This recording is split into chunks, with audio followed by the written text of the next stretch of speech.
ವಿದ್ವನ್ನದಿ ವ್ರಾತ ಸಹಸ್ರಪೂರ್ಣಂ ತಥಾ ಸಹಸ್ರ ಪ್ರಭುರತ್ನಪೂರ್ಣಂ ವೇದಾಂತ ವಾಕ್ಯಾರ್ಥ ತರಂಗಲೋಲಂ ಸಭಾಸಮುದ್ರಂ ಪ್ರಣಮಾಮಿ ಮೂರ್ಧ್ನಾ. ಇವತ್ತಿನ ಸಭೆಯ ಅಧ್ಯಕ್ಷ ಸ್ಥಾನವನ್ನು ವಹಿಸಿರುವಂತಹ ಡಾಕ್ಟರ್ ಎಚ್ ವಿ ನಾಗರಾಜರಾಯರೇ, ಸಂಸ್ಕೃತ ವಿಶ್ವವಿದ್ಯಾಲಯದ ಮಾಜಿ ಕುಲಪತಿಗಳಾದಂತಹ ಮಲ್ಲೇಪುರಂ ಜಿ ವೆಂಕಟೇಶ್ ಅವರೇ, ಗಂಜೀಪ ರಘುಪತಿ ಭಟ್ ಅವರೇ, ಕೊಂಕಣಿ ಹುಡುಗಿ ಅಂತ ಹೇಳಿಕೊಂಡು ಈಗ ಕೊಂಕಣಿ ಅಜ್ಜಿಯಾಗಿರುವ ಜಯಶ್ರೀ ಶಾನ್ಭಾಗ್ ಅವರೇ, ವೀಣಾ ಬನ್ನಂಜಯ್ ಅವರೇ, ಪರಂಪರೆಯ ಅಧ್ಯಕ್ಷರಾದಂತಹ ಕೃಷ್ಣಕುಮಾರ್ ಅವರೇ, ಪ್ರಾಧ್ಯಾಪಕಿಯಾಗಿರುವಂತಹ ಡಾಕ್ಟರ್ ಜ್ಯೋತಿ ಶಂಕರ್ ಅವರೇ, ನೆರೆದಿರುವಂತಹ ಸಹೃದಯ ಶ್ರೋತೃಗಳೇ, ನನಗೆ ಕೊಟ್ಟಿರುವಂತಹ ವಿಷಯ ಬನ್ನಂಜೆ ಸಂಸ್ಕೃತ ವಿದ್ವಾಂಸರು ಅಂತ. ಅವರನ್ನ ಸಂಸ್ಕೃತ ವಿದ್ವಾಂಸರು ಅಂತ ಹೇಳಿದರೆ ಹೌದು, ಸಂಸ್ಕೃತ ವಿದ್ವಾಂಸರು, ಅದನ್ನು ತುಂಬ ಸರಳೀಕರಣ ಮಾಡದಂತೆ ಆಗ್ತದೆ. ಅದರ ಬಗ್ಗೆ ಏನೂ ಹೇಳಿದಂತೆ ಆಗುವುದಿಲ್ಲ. ಯಾಕೆ ಅಂತಂದರೆ ಅವರು ಸಂಸ್ಕೃತದ ವಿದ್ವಾಂಸರು ಹೌದು, ಆದರೆ ಅವರು ಸಾಂಪ್ರದಾಯಿಕ ಪಂಡಿತರಂತೆ ಮಾತಿನ ಅಧಿಕಾರಿಗಳಾಗಿರಲಿಲ್ಲ, ಶಬ್ದ ಚಮತ್ಕಾರ ಮಾಡುವವರಾಗಿರಲಿಲ್ಲ, ಶಬ್ದಾಡಂಬರಗಳನ್ನು ಮಾಡುತ್ತಾ ಶಬ್ದಗಳ ಮೆರವಣಿಗೆ ಮಾಡುವವರು ಆಗಿರಲಿಲ್ಲ.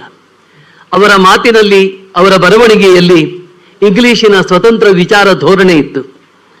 ಆಮೇಲೆ ವೈಜ್ಞಾನಿಕ ಅನ್ವೇಷಣಾ ಪ್ರವೃತ್ತಿ ಇತ್ತು, ವೈಜ್ಞಾನಿಕ ಮನೋಭಾವವೂ ಕೂಡ ಇತ್ತು. ಝೋಂತಕ್ಕೆ ಝೋಂತವೇ ಅರ್ಥ ಎನ್ನುವ ಹಳೆಯ ಸಾಂಪ್ರದಾಯಿಕ ಪಂಡಿತರ ರೀತಿ ಅವರ ನಡವಳಿಕೆ ಇರಲಿಲ್ಲ. ಅವರು ಬಹುದೊಡ್ಡ ವಿದ್ವಾಂಸರು. ಅವರ ವೈದುಷ್ಯದ ಬಗ್ಗೆ, ವಿದ್ವತ್ತಿನ ಬಗ್ಗೆ ಮಾತನಾಡಬೇಕು ಅಂತಾದರೆ ಒಂದು ಉದಾಹರಣೆಯನ್ನು ನಿಮಗೆ ಕೊಡಬಯಸ್ತೇನೆ. ಜಿ ವಿ ಅಯ್ಯರ್ ಅವರು ಶಂಕರಾಚಾರ್ಯ ಫಿಲಂ ಮಾಡ್ತಾ ಇದ್ರು. ಅವರಿಗೆ ಅವರ ಹತ್ರ ಒಂದು ಸ್ಕ್ರಿಪ್ಟು ಮತ್ತೊಂದು ಡೈಲಾಗ್ ಇತ್ತು. ಆ ಸ್ಕ್ರಿಪ್ಟು ಡೈಲಾಗು ಅವರಿಗೆ ತೃಪ್ತಿ ಕೊಟ್ಟಿರಲಿಲ್ಲ. ಬನ್ನಂಜೆ ಅವರನ್ನ, ಅವರಿಗೆ ಒಡನಾಟ ಇತ್ತು, ಬನ್ನಂಜೆ ಅವರನ್ನು ಕರೆದು ಹೇಳಿದರು, ಈ ಸ್ಕ್ರಿಪ್ಟ್ ಮತ್ತು ಡೈಲಾಗ್ ಅನ್ನು ಓದಿ ನನಗೆ ಅಭಿಪ್ರಾಯ ಹೇಳಿ ಅಂತ ಹೇಳಿದರು.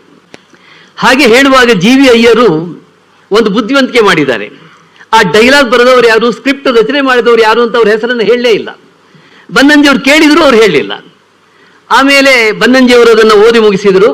ಆಗ ಬನ್ನಂಜೆ ಹೇಳಿದ್ರಂತೆ, ವ್ಯಾಕರಣ ರೀತ್ಯ ಇದು ಬಹಳ ಚೆನ್ನಾಗಿದೆ, ಎಲ್ಲೂ ತಪ್ಪುಗಳಿಲ್ಲ, ಆದರೆ ಭಾಷೆಗೆ ಒಂದು ಚೆಲುವು ಅಂತ ಇರ್ತದೆ, ಇಲ್ಲಿ ಲ್ಯೂಸಿಡ್ ಸ್ಟೈಲ್ ಇಲ್ಲ, ಭಾಷೆಯ ಕನ್ನಡದ ಜಾಯಮಾನ ಅಥವಾ ಅದರ ಮರ್ಯಾದೆ, ಅದರ ಸ್ವಭಾವ, ಅದರ ಶೈಲಿ ಅನ್ನುವುದು ಇದರಲ್ಲಿ ಇಲ್ಲ ಅಂತ ಅಂದ್ರಂತೆ. ಅಂದರೆ ಭಾಷಾಂತರ ಅವರಿಗೆ ಅಷ್ಟು ಖುಷಿ ಕೊಡಲಿಲ್ಲ. ಅಷ್ಟು ಹೇಳಿದರು. ಆಮೇಲೆ ಬನ್ನಂಜಿಯವರ ಹತ್ರ ಅವರು ಡೈಲಾಗ್ ಅನ್ನು ಬರೆಸಿದ್ರು, ಸ್ಕ್ರಿಪ್ಟ್ ಅನ್ನು ಕೂಡ ರಚನೆ ಮಾಡಿಸಿದ್ರು. ಅರ್ಥ ಮಾಡ್ಕೊಳ್ಳಿ, ವ್ಯಾಕರಣ ರೀತಿಯ ಸರಿ ಇದೆ, ಆದರೆ ಭಾಷೆಗೆ ಚೆಲುವು ಇದೆ ಅನ್ನುವ ಮಾತಿದೆಯಲ್ಲ, ಅದು ಬಹಳ ದೊಡ್ಡದು. ಲ್ಯೂಸಿಡ್ ಸ್ಟೈಲ್ ಅಂತ ಹೇಳ್ತಾರೆ, ಭಾಷೆಗೆ ಒಂದು ನುಣುಪು ಅಂತ. ಡಿ ವಿ ಗುಂಡಪ್ಪನವ್ರು ಹೇಳ್ತಾರೆ, ಭಾಷೆಯನ್ನು ಬಳಸುವಾಗ ಪದಮೈತ್ರಿಗಳು ಇರಬೇಕು ಅಂತ. ಒಂದು ಗಂಭೀರ ಶಬ್ದ ಹಾಕ್ಬಿಡೋದು, ಒಂದು ಸಂಸ್ಕೃತ ಶಬ್ದ ಹಾಕ್ಬಿಡೋದು, ಆಮೇಲೆ ಯಾವುದೋ ಹಳ್ಳಿಯ ಗಾಂಟಿ ಶಬ್ದ ಹಾಕ್ಬಿಡೋದು, ಅದಕ್ಕೆ ಪದಮೈತ್ರಿ ಅಂತ ಹೇಳೋದಿಲ್ಲ. ಪದಮೈತ್ರಿಯೂ ಇರಬೇಕಾಗ್ತದೆ, ಒಳ್ಳೆಯ ಆಕರ್ಷಣೆಯೂ ಕೂಡ ಇರಬೇಕಾಗ್ತದೆ, ಅದು ಇಲ್ಲ ಅಂತ ಹೇಳಿದರು. ಇದು ಬನ್ನಂಜೆಯವರ ವೈದುಷ್ಯದ ಒಂದು ಉದಾಹರಣೆ.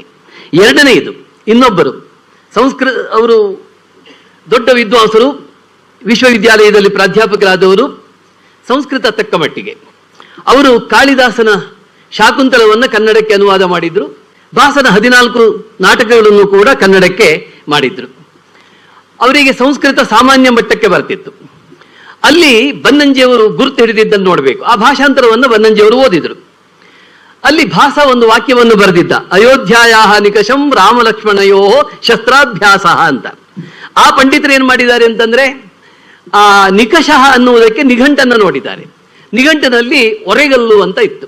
ಆಗ ಇವರೇನ್ ಮಾಡಿಬಿಟ್ಟಿದ್ದಾರೆ, ರಾಮಲಕ್ಷ್ಮಣರ ಶಸ್ತ್ರಾಭ್ಯಾಸ ಅಯೋಧ್ಯೆಯ ಒರೆಗಲ್ಲಿನಂತಿತ್ತು ಅಂತ ಬರೆದುಬಿಟ್ಟಿದ್ದಾರೆ. ಆಗ ಬನ್ನಂಜಿಯವರು ಹೇಳ್ತಾರೆ, ಅವರು ನಿಘಂಟು ನೋಡಿ ಅಪಾರ್ಥ ಮಾಡಿದ್ರು. ನಿಕಷಃ ಅಂದ್ರೆ ಕೇವಲ ಒರೆಗಲ್ಲು ಅಂತಲ್ಲ, ಅಯೋಧ್ಯೆಯ ಪಕ್ಕದಲ್ಲಿ ಅಂತ ಅರ್ಥ, ಅಯೋಧ್ಯೆಯ ಸಮೀಪದಲ್ಲಿ ಅಂತ ಅರ್ಥ.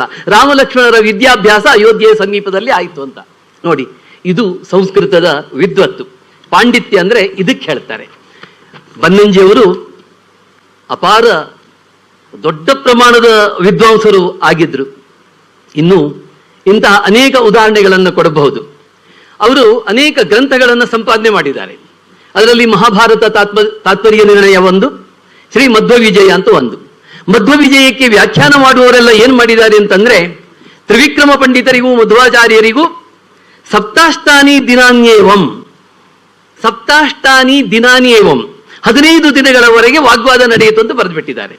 ಬನ್ನಂಜಿಯವರು ಹೇಳ್ತಾರೆ 15 ದಿನ ಅಲ್ಲ, 7-8 ದಿನ ಮಾತ್ರ ನಡೆಯಿತು ಅಂತ. ಅದರ ವ್ಯುತ್ಪತ್ತಿ ಕೂಡ ಹೇಳ್ತಾರೆ, ಹೇಗೆ ಸಪ್ತವ ಅಷ್ಟವ ಅಂತ ಹೇಳಬೇಕೆ ಹೊರತು ಸಪ್ತಚ ಅಷ್ಟಚ ಅಂತ ಅಲ್ಲ. ಇದು ವಿದ್ವತ್ ವಿಚಾರ ನಾನು ಹೇಳ್ತಾ ಇರುವಂತಹದ್ದು. ಅಂದ್ರೆ ಭಾಷಾಂತರದಲ್ಲಿ ಎಂತಹ ತಪ್ಪನ್ನ ಮಾಡಿದರು ಅನ್ನುವುದನ್ನ ಬನ್ನಂಜಿಯವರು ಬೇರೆಯವರು ತೇಜೋದಯ ಮಾಡಬೇಕು ಅಂತ ಹೇಳ್ತಿರ್ಲಿಲ್ಲ. ಯಾಕೆಂದ್ರೆ ಅವರು ಆ ರೀತಿಯನ್ನು ಓದ್ಕೊಂಡಿದ್ರು.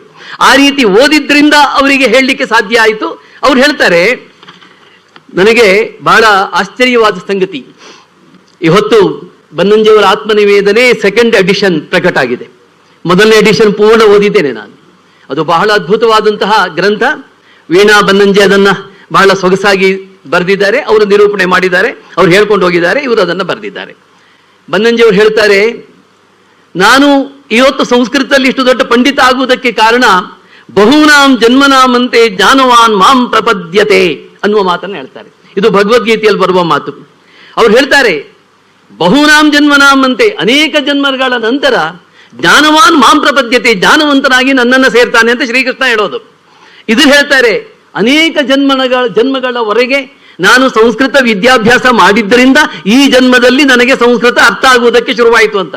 ನೋಡಿ, ಕರ್ಮ ಸಿದ್ಧಾಂತದಲ್ಲಿ ನಿಮಗೆಲ್ಲ ನಂಬಿಕೆ ಇದೆಯಲ್ಲೋ ಗೊತ್ತಿಲ್ಲ, ಆದರೆ ಅದು ಹೌದು ಅಂತ ಅನಿಸ್ತದೆ. ಯಾಕೆ ಅಂತಂದ್ರೆ ಅವರು ಮುಂದೆ ಕೊಡುವ ಉದಾಹರಣೆ ಅರ್ಥ ಆಗ್ತದೆ. ಅವ್ರು ಹೇಳ್ತಾರೆ, ಈ ನಮ್ಮ ವಲಯದಲ್ಲಿ, ನಮ್ಮ ಸರ್ಕಲ್ ಅಲ್ಲಿ ಅನೇಕ ಸಂಸ್ಕೃತ ವಿದ್ವಾಂಸರನ್ನ ನಾವು ನೋಡ್ತೇವೆ. 10-12 ವರ್ಷಗಳ ಕಾಲ ಸಂಸ್ಕೃತ ವಿದ್ವತ್ತನ್ನ ಓದ್ತಾರೆ, ಸ್ವರ್ಣ ಪದಕವನ್ನು ಪಡಿತಾರೆ, ಆದರೆ ಅವರಿಗೆ ಸಂಸ್ಕೃತ ಅರ್ಥ ಆಗುವುದಿಲ್ಲ, ಸಂಸ್ಕೃತದ ತಿರುಳು ಗೊತ್ತಾಗುವುದಿಲ್ಲ ಅಂತ ಹೇಳ್ತಾರೆ.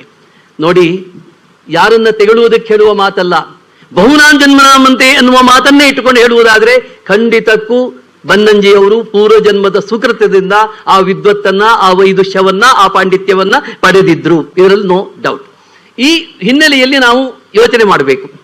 ಬನ್ನಂಜಿಯವರು 150 ಕೃತಿಗಳನ್ನು ಬರೆದಿದ್ದಾರೆ. ಇಂದು ಲೆಕ್ಕ ಹಾಕಿದ್ರೆ ಇನ್ನೊಂದು 10 ಕೃತಿಗಳು ಸಿಗಬಹುದು. ನಿಮ್ಗೆ ಆಶ್ಚರ್ಯ ಆಗಬಹುದು, ಬನ್ನಂಜಿಯವರು 35 ಸಂಸ್ಕೃತ ಗ್ರಂಥಗಳನ್ನು ಬರೆದಿದ್ದಾರೆ. ಅನೇಕರಿಗೆ ಗೊತ್ತಿಲ್ಲ ಇದು. ಕನ್ನಡ ಇರ್ಲಿ, ಅದು ಬೇರೆ ವಿಚಾರ. ಅವ್ರು ಹೇಳ್ತಾರೆ, ಸರ್ವಮೂಲ ಗ್ರಂಥ ಶ್ರೀಮಧ್ವ ವಿಜಯ, ಉಪನಿಷತ್ ಚಂದ್ರಿಕಾ, ಪ್ರಮೇಯ ನವಮಾಲಿಕಾ, ಮಹಾಶ್ವೇತ, ರುದ್ರಾಧ್ಯಾಯ, ಜಯಂತಿ ಕಲ್ಪ ಮೊದಲಾಗಿ 35 ಸಂಸ್ಕೃತ ಕೃತಿಗಳನ್ನ. ಒಮ್ಮೆ ಅವರ ಹತ್ರ ನಾನು ಕೇಳಿದ್ದೆ, ಅವರು ರಾಮಾಯಣದ ಬಾಲಕಾಂಡ ಮಾತ್ರ ಬರೆದಿದ್ದಾರೆ. ಸರ್, ನೀವು ಇದೇ ಬಗೆಯಲ್ಲಿ ಅಯೋಧ್ಯ ಕಾಂಡವನ್ನು ಬರೆದಿಲ್ಲ, ಮುಂದಿನ ಕಾಂಡಗಳನ್ನು ಬರೆದಿಲ್ಲ, ಯಾಕೆ ನೀವು ಬರೆಯೋದಿಲ್ವ ಅಂತ ಕೇಳಿದೆ. ಭಟ್ರೆ, ನಾನು ಸಂಸ್ಕೃತದ ಕೆಲವು ಗ್ರಂಥಗಳನ್ನು ಬರಿತಾ ಇದ್ದೇನೆ, ಸಮಯ ಸಾಕಾಗ್ತಾ ಇಲ್ಲ ಅಂತ ಹೇಳಿದರು. ಇದನ್ನ ಬಿಟ್ಟರೆ ಈ ಸಂಸ್ಕೃತದ ಪರಂಪರೆ, ಈ ಸಂಸ್ಕೃತದ ಸೊಗಡು, ಇದರ ಬನಿಯನ್ನ ತೋರಿಸ್ಕೊಡುವವರು ಯಾರು ಅಂತ ಕೇಳ್ತಿದ್ರು. ಆ ಮಟ್ಟಿಗೆ ಧಾರ್ಷ್ಟ್ಯತೆ, ಆತ್ಮವಿಶ್ವಾಸ ಅವರಲ್ಲಿ ತುಂಬಿ ತುಳುಕ್ತಿತ್ತು. ಬನ್ನಂಜಿಯವರು ಸಂಸ್ಕೃತ ವಿದ್ವಾಂಸರು ಹೌದು, ಅದಕ್ಕಿಂತ ಹೆಚ್ಚಾಗಿ ಅವರೊಬ್ಬ ಬಹುದೊಡ್ಡ ಪ್ರವಚನಕಾರ, ಮಹಾಲೇಖಕ, ವಾಗ್ಮಿ, ತೀಕ್ಷ್ಣ ವಿಮರ್ಶಕ, ಅಧ್ಯಾತ್ಮವಿದ, ವೇದಾಂತಿ, ರಸಿಕ, ಸಂಶೋಧಕ, ದಾರ್ಶನಿಕ, ಸಾಹಸಿ, ಧೈರ್ಯವಂತ, ಭಾಷ್ಯಕಾರ, ವ್ಯಾಖ್ಯಾನಕಾರ, ಅನುವಾದಕ, ಪತ್ರಕರ್ತ, ಗ್ರಂಥ ಸಂಪಾದಕ, ಸಿನಿಮಾ ಸಂಭಾಷಣಕಾರ, ಕವಿ, ಕಥನಕಾರ, ಇದು ಇಷ್ಟು ಅವರ ವಿಶೇಷಣ ನಾನು ಹೇಳಿದ್ದು. ಇದು ಅವರ ವ್ಯಕ್ತಿತ್ವ. ಬನ್ನಂಜಿಯವರ ಪುಸ್ತಕವನ್ನು ಹಿಡಿದ್ರೆ ನಾವು ಆ ಪ್ರಪಂಚದಲ್ಲೇ ಇರ್ತೇವೆ, ಬೇರೆ ಪ್ರಪಂಚಕ್ಕೆ ಹೋಗುವುದಕ್ಕಾಗೋದಿಲ್ಲ. ಇದನ್ನ ಇನ್ನೂ ಸೊಗಸಾಗಿ ಹೇಳಿದವರು ಶತಾವಧಾನಿ ಗಣೇಶ್. ಅವರೊಬ್ಬರು ಸವ್ಯಸಾಚಿ ಅಂತ. ಆ ಸವ್ಯಸಾಚಿ ಎನ್ನುವುದಕ್ಕೆ ಅವರು ಕೊಡುವ ಉದಾಹರಣೆಯನ್ನು ನಾವು ನೋಡಬೇಕು. ಅವರಲ್ಲಿ ಸ್ನೇಹ ಇತ್ತು, ಸಾಹಸವೂ ಕೂಡ ಇತ್ತು, ವಾದ ಇತ್ತು, ವಿನೋದ ಇತ್ತು, ಸರಳತೆ ಇತ್ತು, ಪ್ರೌಢಿಮೆ ಇತ್ತು, ಸರಸತೆ ಇತ್ತು, ಸಂಕೀರ್ಣತೆ ಇತ್ತು, ಸಂಪ್ರದಾಯ, ಆಧುನಿಕತೆ ಮುಂತಾದ ಅನೇಕ ಆಯಾಮಗಳಲ್ಲಿ, ಅನೇಕ ಮುಖಗಳಲ್ಲಿ ಬನ್ನಂಜಿಯವರು ಸವ್ಯಸಾಚಿ ಅಂತ. ಈ ಮಾತನ್ನ ನಾವು ಎತ್ತಿ ಹೇಳಬೇಕು. ಬನ್ನಂಜಿಯವರು ಅಸಾಧಾರಣ ಪಂಡಿತರಾಗಿದ್ರು. ಅವರು ಅನುವಾದದಲ್ಲಿ ಬಹುದೊಡ್ಡ ಕ್ರಾಂತಿಯನ್ನೇ ಮಾಡಿಬಿಟ್ರು. ಅನುವಾದ ಅಂದ್ರೆ ಕನ್ನಡಿಗರು ನಾಚಿಕೆ ಪಟ್ಟುಕೊಳ್ಳಬೇಕು ಅಂತಹ ಕನ್ನಡವನ್ನ, ಅಷ್ಟು ಸೊಗಸಾದ ಕನ್ನಡವನ್ನ ಈ ಕನ್ನಡ ಸಾಹಿತ್ಯ ಪ್ರಪಂಚಕ್ಕೆ ಅವರು ನೀಡಿದ್ದಾರೆ. ನೋಡಿ, ಒಂದು ಉದಾಹರಣೆಯನ್ನು ಕೊಡ್ತೇನೆ. ಮತ್ತು ಬನ್ನಂಜಿಯವರ ಬಗ್ಗೆ ನನಗೆ ಬಹಳ ಪ್ರೀತಿ, ಅಪಾರ ಅಭಿಮಾನ ಇದೆ. ನಾನು 2016-17 ನೆನಪಿಲ್ಲ, ಮೈಸೂರಲ್ಲಿ ಕೃಷ್ಣಧಾಮದಲ್ಲಿ ಬನ್ನಂಜೆ ಗೋವಿಂದಾಚಾರ್ಯರ ಕೃತಿಗಳ ವಿಚಾರ ಸಂಕಿರಣ ಮಾಡಿದೆ. ಅದಕ್ಕೆ ಬನ್ನಂಜಿಯವರು ಬಂದಿದ್ರು, ಅನೇಕ ವಿದ್ವಾಂಸರು ಬಂದಿದ್ರು. ಅದು ನನ್ನ ಸೌಭಾಗ್ಯ. ಅದು ನನಗೆ ಅವರ ಬಗ್ಗೆ ಒಂದು 8-10 ಲೇಖನ ನಾನು ಬರೆದಿರಬಹುದು. ಆ ಲೇಖನವನ್ನು ಸಂಗ್ರಹಿಸಿ ಒಂದು ಪುಸ್ತಕ ಮಾಡಿಬಿಡಬಹುದು. ಅಷ್ಟು ಅಭಿಮಾನ ನನಗೆ ಅವರ ಬಗ್ಗೆ. ಅವರು ಬಾಣಭಟ್ಟನ ಕಾದಂಬರಿ ಬಗ್ಗೆ ಒಂದು ಮಾತು ಹೇಳ್ತೇನೆ ಕೇಳಿ. ಅವರ ಅನುವಾದದ ಬಗ್ಗೆ ದ.ರಾ. ಬೇಂದ್ರೆಯವರು ಏನು ಹೇಳಿದರು ಅಂತ ನಾವು ಭಾವಿಸಿದ್ರೆ, ಅದನ್ನು ಪರಿಭಾವಿಸಿದ್ರೆ ಅವರ ಅನುವಾದ ನಿಮಗೆ ಅರ್ಥ ಆಗ್ಬಿಡ್ತದೆ. ಅವರು ಹೇಳ್ತಾರೆ, ದ.ರಾ. ಬೇಂದ್ರೆಯವರು ಬಾಣಭಟ್ಟನ ಕಾದಂಬರಿಗೆ ಮುನ್ನುಡಿ ಬರೆಯುವಾಗ, ನಿಮ್ಮ ಅನುವಾದದಲ್ಲಿ ಒಂದೇ ಒಂದು ದೋಷ ಆಚಾರ್ಯರೇ, ಅದು ನಿಮ್ಮ ಸ್ವಂತ ಕೃತಿ ಅಂತಾರೆ. ಅನುವಾದವನ್ನು ಸ್ವಂತ ಕೃತಿ ಅಂತಾರಂತೆ, ಅದೇ ದೋಷ. ನಿಜವಾಗಿ ಅದು ನಿಮ್ಮ ಸ್ವಂತ ಕೃತಿಯಷ್ಟು ಕ್ರಿಯೇಟಿವಿಟಿ ಅದಕ್ಕೆ ಇದೆ, ಆದರೂ ಜನ ಅದನ್ನು ಅನುವಾದ ಅಂತಾರೆ. ಎಂತ ಮಾತು ನೋಡಿ, ದ.ರಾ. ಬೇಂದ್ರೆಯವರು ಹೇಳಿದ್ದು. ಈ ಒಂದು ದೋಷ ಅಂದ್ರೆ ಅದು ಸ್ವೋಪಜ್ಞತೆಯನ್ನು ಪಡ್ಕೊಂಡಿತು, ಕ್ರಿಯೇಟಿವಿಟಿಯನ್ನು ಪಡ್ಕೊಂಡಿತು. ಮತ್ತೆ ಇನ್ನೊಂದು ಅದ್ಭುತ, ಬನ್ನಂಜಿಯವರ ವಾಕ್ಯ ಕ್ಲಿಷ್ಟ ಅಲ್ಲ, ಸರಸ. ಸಣ್ಣ ಸಣ್ಣ ಸಣ್ಣ ಸಣ್ಣ ವಾಕ್ಯಗಳು, ಆದ್ರೆ ಆ ಸಣ್ಣ ಸಣ್ಣ ವಾಕ್ಯದ ಪದಗಳ ಗರ್ಭದಲ್ಲಿ ಎಂತಹ ರೋಚಕವಾದ ಚಿಂತನೆ ಇರ್ತದೆ ಅಂತಂದ್ರೆ ಅದು ಮೈ ಮರೆತು ಬಿಡ್ತೇವೆ. ಅಂತಹದ್ದು ಅನುವಾದಕರಾಗಿ ಬನ್ನಂಜಿಯವರು ಎಂತಹ ಅದ್ಭುತವಾದ ಕೆಲಸ ಮಾಡಿದರು ಅನ್ನುವುದಕ್ಕೆ ಒಂದು ಉದಾಹರಣೆ ಕೊಡ್ಲಿಕ್ಕೆ ಇಷ್ಟಪಡ್ತೇನೆ. ನಾನು ಬಹಳ ಏನು ಹೇಳಿಕ್ಕೆ ಹೋಗೋದಿಲ್ಲ. ನಾನು ಅಭಿಜ್ಞಾನ ಶಾಕುಂತಲದಲ್ಲಿ ದುಷ್ಯಂತ ಮಹಾರಾಜ, ದುಷ್ಯಂತ ಅಂತ ಹೇಳೋದಿಲ್ಲ, ಅದಕ್ಕೆ ಸಹ ವ್ಯುತ್ಪತ್ತಿಯನ್ನು ಹೇಳಿದ್ದಾರೆ, ದುಷ್ಯಂತ ಅಂತ ಹೇಳಬೇಕು ಅಂತ. ಅದರಲ್ಲೂ ಅವರು ಎಷ್ಟು ಚಂದ ಹೇಳ್ತಾರೆ, ಬಂಗಾಲಿ ಪಾಠ ಅತ್ಯುತ್ತಮವಾದ್ದು. ನಮಗೆ ಸಂಸ್ಕೃತ ಪಠ್ಯ ಸಿಕ್ಕಿದೆಯಲ್ಲ, ಈ ಸಂಸ್ಕೃತ ಅನೇಕ ಪಠ್ಯಗಳಿಗಿಂತ ಬಂಗಾಲಿ ಪಾಠ ಚೆನ್ನಾಗಿದೆ ಅಂತ ಹೇಳ್ತಾರೆ. ಮತ್ತೆ ಬಂಗಾಲಿ ಜನ ದುಷ್ಯಂತ ಅಂತ ಬರೀತಾರೆ. ದುಷ್ಯಂತ ಅಂದ್ರೆ ದು ವಿಸರ್ಗ ಕೊಟ್ಟು ಮೂರ್ಧನ್ಯಶ, ಅದು ಹೊಟ್ಟೆ ಸೀಳೋದಂತ ಗ್ರಾಮ್ಯ ಭಾಷೆಯಲ್ಲಿ ಹೇಳ್ತಾರೆ, ಹಾಗೆ ಹೇಳ್ಬಾರ್ದು, ಅದಕ್ಕೆ ಮೂರ್ಧನ್ಯಶ ಅಂತ ಹೇಳ್ಬೇಕು, ದುಷ್ಯಂತ ಅಂತ ಬರಿಬೇಕು. ಅಲ್ಲಿಂದಲೇ ಅವರು ಶುರು ಮಾಡಿಬಿಡ್ತಾರೆ. ಅವರು ಅದು ಎಷ್ಟು ಸೊಗಸು ಅನ್ನುವುದನ್ನು ನಿಮಗೆ ಹೇಳ್ಬಿಡ್ತೇನೆ. ಒಂದೇ ಒಂದು ಶ್ಲೋಕ, ಅನಾಘ್ರಾತ ಪುಷ್ಪಂ ಕಿಸಲಯ ಮೂಲೂಲಂ ಕರರುಹೈಹಿ ಅನಾವಿದ್ಧಂ ರತ್ನಂ ಮಧು ನವಮನ ಸ್ವಾದಿತ ರಸಂ ಅಖಂಡಂ ಪುಣ್ಯಾನಾಂ ಫಲಮಿವಚ ತದ್ರೂಪಮನಘಂ ನ ಜಾನೇ ಭೋಕ್ತಾರಂ ಕವಿಹ ಸಮುಪಸ್ಥಾಸ್ಯತಿ ವಿಧಿ. ಇದರ ಕನ್ನಡ, ಇದು ನೋಡಿ ಸಂಸ್ಕೃತ. ನಾನು ಇದರ ಸಂಸ್ಕೃತ ಅನುವಾದವನ್ನು ಬೇರೆಯವರಿಂದ ಓದಿದ್ದೇನೆ, ಈ ರೀತಿದಲ್ಲ. ಈಗ ಬನ್ನಂಜೆ ಬರೀತಾರೆ ನೋಡಿ, ಮೂಗು ಮೂಸದ ಮಲರು, ಅನಾಘ್ರಾತ ಪುಷ್ಪಂ ಅನ್ನೋದಕ್ಕೆ ಮೂಗು ಮೂಸದ ಮಲರು, ಉಗುರುತಾಗದ ಚಿಗುರು, ಕಿಸಲಯ ಮೊಲೂಲಂ ಕರರುಹೈ, ಉಗುರುತಾಗದ ಚಿಗುರು. ನೋಡಿ, ಇದರಲ್ಲಿ ಶಕುಂತಲೆಯ ಸೌಂದರ್ಯ ವರ್ಣನೆ ಆಗ್ತಾ ಇದೆ, ಬರಿ ಹೂವಲ್ಲ. ಮೂಗು ಮೂಸದ ಮಲರು, ಉಗುರುತಾಗದ ಚಿಗುರು, ಕೆತ್ತಿ ತೀಡದ ಹರಳು ಚೊಕ್ಕ ಚದುರು, ಅನಾವಿದ್ಧಂ ರತ್ನಂ ನಿರ್ದುಷ್ಟವಾದದ್ದು, ಮಧು ಸವಿಯದ ಹೊಸ ಬಂಡು, ಪುಣ್ಯ ಫಲಗಳ ದಂಡು, ತಿಳಿದಿಲ್ಲ ಯಾರಿದನು ಗೆದೆವ ಗಂಡು. ಏನ್ರಿ ಇದು? ನಿಂತಲ್ಲಿ ನಾವು ವೀರರಾಗ್ತೇವೆ, ಪುರುಷರಾಗ್ತೇವೆ. ಆ ಶಕುಂತಲೆಯ ಸೌಂದರ್ಯವನ್ನು ಹೀರುವ ದುಂಬಿ ಆ ಯಾರಾಗ್ತಾನೆ ಅಂತ ಕೇಳಿದ್ರೆ ದುಷ್ಯಂತ ಆಗ್ತಾನೆ. ಆ ಸೌಂದರ್ಯವನ್ನು ವರ್ಣಿಸುವುದು ಎಲ್ಲಿ ನೋಡಿ ನೀವು, ಅಲ್ಲಿ ಕನ್ನಡ ಕನ್ನಡ ಕನ್ನಡ, ಸಂಸ್ಕೃತ ಬರುವುದೇ ಇಲ್ಲ. ಆದರೆ ಸಂಸ್ಕೃತವನ್ನ ಅಷ್ಟು ಸೊಗಸಾಗಿ ಹೇಳ್ತಾರೆ. ಆಮೇಲೆ ಅವರು ಈ ಅನುವಾದಕ್ಕೆ ಯಾರಿಂದ ಪ್ರಭಾವಿತರಾದ್ರು, ಅಲ್ಲೇ ಮುಂದುವರೆದ್ರು ಅಂತಲ್ಲ, ಮೊಟ್ಟ ಮೊದಲಿಗೆ ಯಾರಿಂದ ಪ್ರಭಾವಿತರಾದ್ರು ಅನ್ನೋದಕ್ಕೆ ಅವರು ಒಬ್ಬರ ಹೆಸರನ್ನು ಹೇಳ್ತಾರೆ. ವೀಣಾ ಬನ್ನಂಜಿಯವರ ಗುರುಗಳು ಹೌದು, ಅವರೇ ಸತ್ಯಕಾಮ. ಸ್ತ್ರೀಷು ದುಷ್ಟಾಸು ವಾಷ್ಣೇಯ ಜಾಯತೆ ವರ್ಣಸಂಕರ. ನೋಡಿ, ಸಾಮಾನ್ಯವಾಗಿ ಇದು ಅರ್ಜುನ ಹೇಳಿದ ಮಾತು. ಹೆಣ್ಣು ಮಕ್ಕಳು ದುಷ್ಟರಾಗ್ಬಿಟ್ರೆ, ಕೆಟ್ಟು ಬಿಟ್ರೆ ವರ್ಣಸಂಕರ ಆಗ್ತದೆ ಅಂತ ಎಲ್ಲರೂ ಹೇಳ್ತಾರೆ. ಭಗವದ್ಗೀತೆ ಉಪನ್ಯಾಸ ಮಾಡುವವರು ಸಂಸ್ಕೃತ ವಿದ್ವಾಂಸರು. ವರ್ಣಸಂಕರ ಅನ್ನೋದಕ್ಕೆ ಸತ್ಯಕಾಮ ಬರೀತಾರೆ, ಹೆಣ್ಣು ದಾರಿ ತಪ್ಪಿದಾಗ ಸಮಾಜ ಬಣ್ಣಗೆಡುತ್ತದೆ. ಎಂಥ ಮಾತಿದು, ವರ್ಣಸಂಕರ ಅಂತ ಹೇಳುವುದೇ ಇಲ್ಲ. ಆಗ ಇವರು ಕೊಂಡಾಡ್ತಾರೆ ಬನ್ನಂಜೆ, ಎಂತ ಬ್ಯೂಟಿಫುಲ್ ಅನುವಾದ, ಇದರಿಂದ ನಾನು ಪ್ರಚೋದಿತನಾದೆ, ಪ್ರೇರಿತನಾದೆ ಅಂತ ಹೇಳ್ತಾರೆ. ಬಂಧುಗಳೇ, ನಿಮಗೆ ಆಶ್ಚರ್ಯ ಆಗ್ತದೆ, ಅವರು ಅನುವಾದ ಹೇಗೆ ಮಾಡ್ತಾರೆ ಅಂತ ನೋಡಿ. ಆಕಾಶವಾಣಿ, AIR ಅಂತ ಹೇಳ್ತೇವೆ, ಆಲ್ ಇಂಡಿಯಾ ರೇಡಿಯೋ.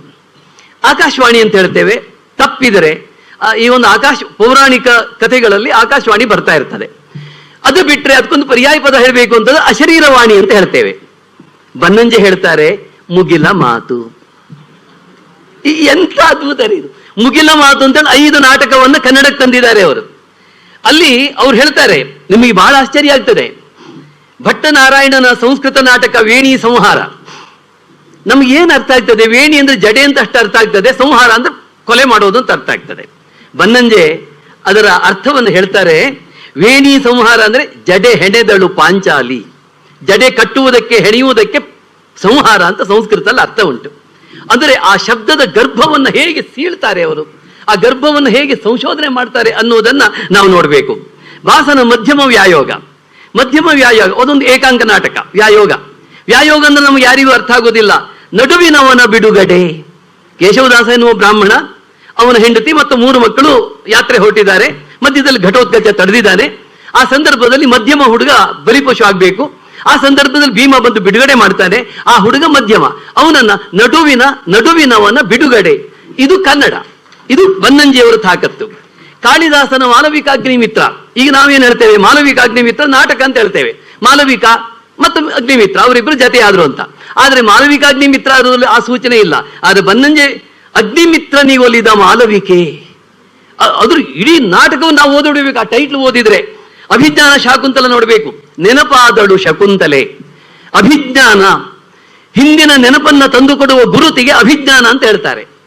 ನಮ್ಮಲ್ಲಿ ಬಹಳ ಮಂದಿಗೆ ಅಭಿಜ್ಞಾನ ಅಂತ ಅರ್ಥ ಆಗೋದಿಲ್ಲ. ಶಾಕುಂತಲ ಈಗ ಶಕುಂತಲ ಅಂತ ಹೇಳ್ಬೇಕು. ಅನೇಕ ನಾಟಕಕಾರರು ನೋಡಿದ್ದೇನೆ, ಶಾಕುಂತಲೆ ಅಂತ ಹೇಳ್ತಾರೆ. ಡಾಕ್ಟರ್ ರಾಜ್ಕುಮಾರ್ ಅವರ ಕಾಳಿದಾಸ ಫಿಲ್ಮ್ ಅಲ್ಲೂ ಶಾಕುಂತಲ ಅಂತ ಹೇಳ್ಬಿಡ್ತಾರೆ. ಶಕುಂತಲ ಅಂತ ಹೇಳ್ಬೇಕು. ಅದು ಸಂಸ್ಕೃತ, ಅದು ಬೇರೆ, ಆ ವಿಚಾರ ಹೋಗಲ್ಲ ಈಗ. ಅಂದ್ರೆ ಇವ್ರು ಇನ್ನೊಂದು ಮೃಚ್ಛಕಟಿಕ. ನಮಗೆ ಎಷ್ಟು ಜನಿಗೆ ಅರ್ಥ ಆಗ್ತದೆ ಮೃಚ್ಛಕಟಿಕ ಅಂತಂದ್ರೆ? ಆವೆಯ ಮಣ್ಣಿನ ಆಟದ ಬಂಡಿ. ಆವೆ ಮಣ್ಣು ಗಣಪತಿ ಮಾಡ್ಲಿಕ್ಕೆ ಯಾವ್ಯಾವುದೋ ಮಣ್ಣನ್ನು ತಂದ್ರೆ ಗಣಪತಿ ಮಾಡ್ಲಿಕ್ಕೆ ಆಗೋದಿಲ್ಲ. ಹಾಗೆ ಆವೆಯ ಮಣ್ಣು, ಅದಕ್ಕೆ ಶಿಲ್ಪವನ್ನು ಮಾಡುವುದಕ್ಕೆ ಬೇಕಾದ ಮಣ್ಣು ಇರ್ತದೆ. ಆವೆಯ ಮಣ್ಣಿನ ಆಟದ ಬಂಡಿ ಅಂತ. ಉತ್ತರ ರಾಮಚರಿತೆಗೆ ಅವ್ರು ಹೇಳ್ತಾರೆ ಮತ್ತೆ ರಾಮನ ಚರಿತೆ. ಇದು ಅನುವಾದಕ್ಕೆ ಸಂಬಂಧಪಟ್ಟಿದ್ದು. ಬನ್ನಂಜೆ ಒಬ್ಬ ಪ್ರಖರ ಚಿಂತಕ ಅನ್ನುವುದಕ್ಕೆ ಒಂದು ಮಾತನ್ನು ನಿಮಗೆ ಹೇಳಲಿಕ್ಕೆ ಇಷ್ಟಪಡ್ತೇನೆ. ಬನ್ನಂಜೆ ಬರಹ 2, ಬನ್ನಂಜೆ ಬರಹ 4ರವರೆಗೆ ಬಂದಿದೆ. 5 ಬಂದಿದೆಯೋ ಗೊತ್ತಿಲ್ಲ ನನಗೆ. 4 ಬಂದಿದೆ, 4 ಓದಿದ್ದೇನೆ. ಅದರಲ್ಲಿ ಈ ಹೊತ್ತಿನ ನಮ್ಮ ಶಿಕ್ಷಣದಲ್ಲಿ ಸ್ವಂತಿಕೆ ಬೇಕು, ಹೊಸತನ ಬೇಕು ಅಂತ ಹೇಳ್ತಾರೆ.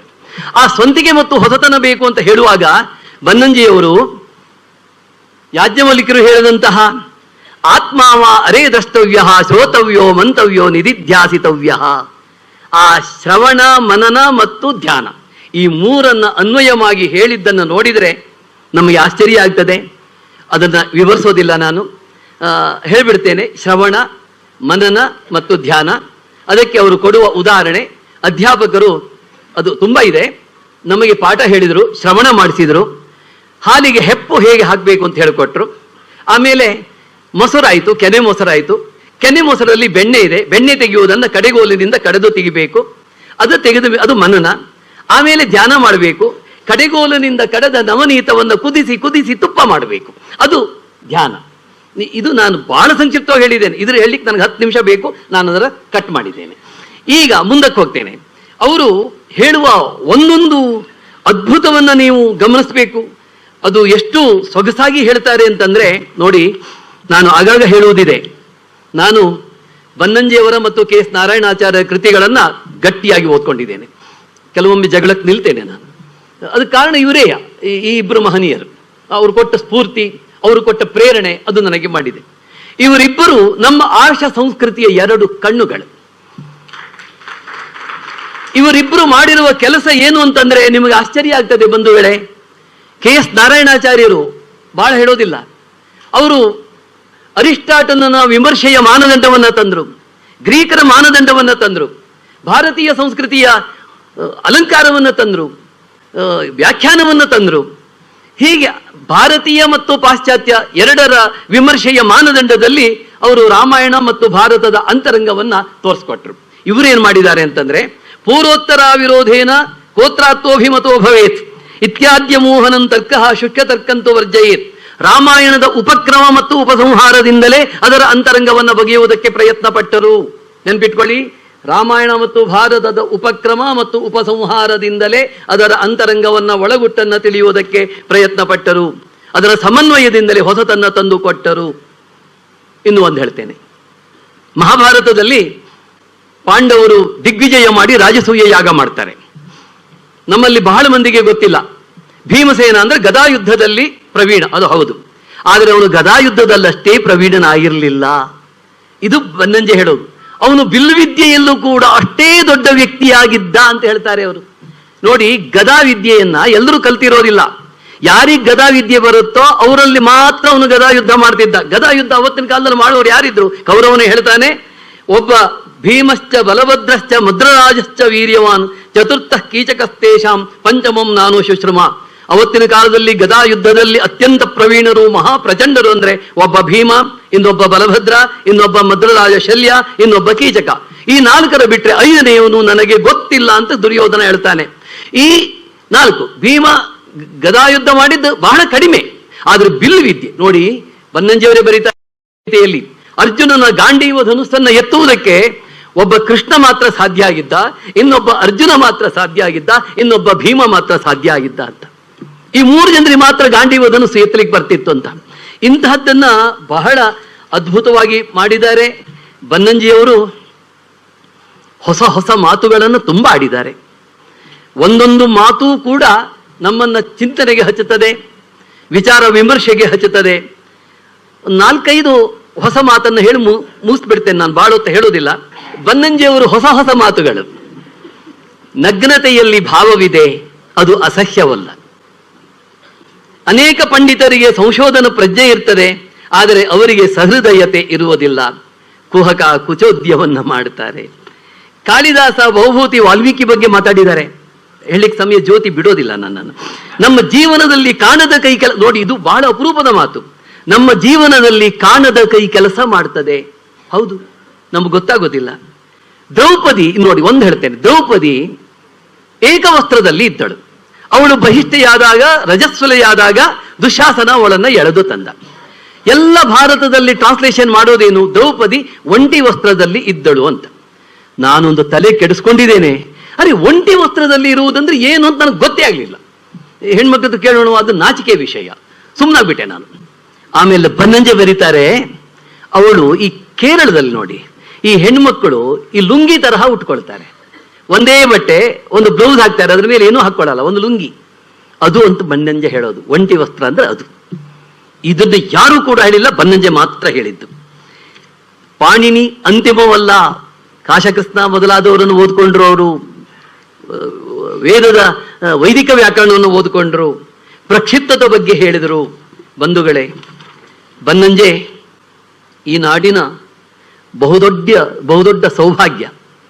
ಅಂಥವರ ಬಗ್ಗೆ ಇಂತಹ ವಿಶ್ವನಮನದಂತಹ ಕಾರ್ಯಕ್ರಮ ನಡೆಯುವುದು ಬಹಳ ಸಂತೋಷದ ಸಂಗತಿ.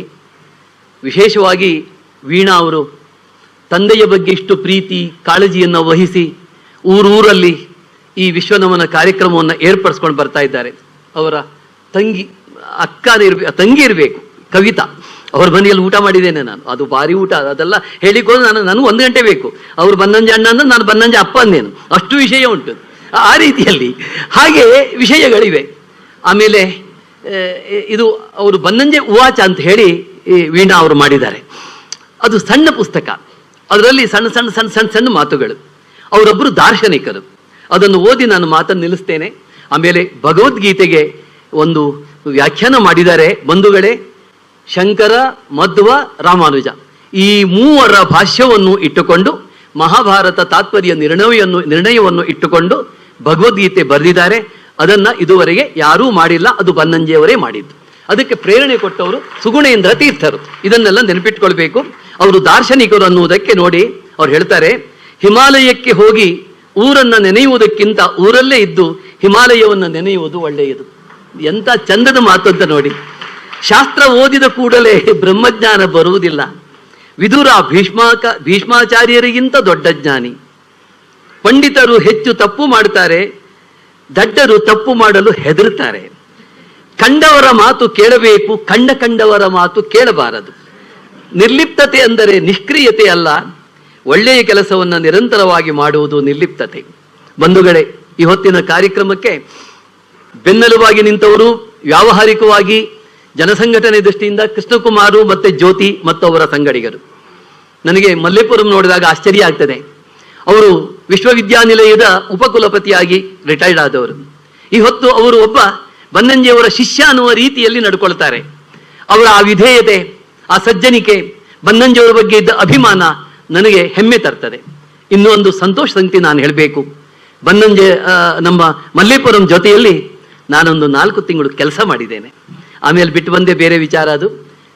ಮಲ್ಲೇಪುರಂ ನನಗೆ ಹೇಳ್ತಿದ್ರು, ನೋಡು ನೀನು ಈ ವಿದ್ವಾಂಸರಾಗಿ ಕೆಲಸ ಮಾಡಬೇಕು ಅಂತ, ಹಾಗೆ ಪ್ರೇರಣೆಯನ್ನು ಕೊಡ್ತಿದ್ರು. ನಾನು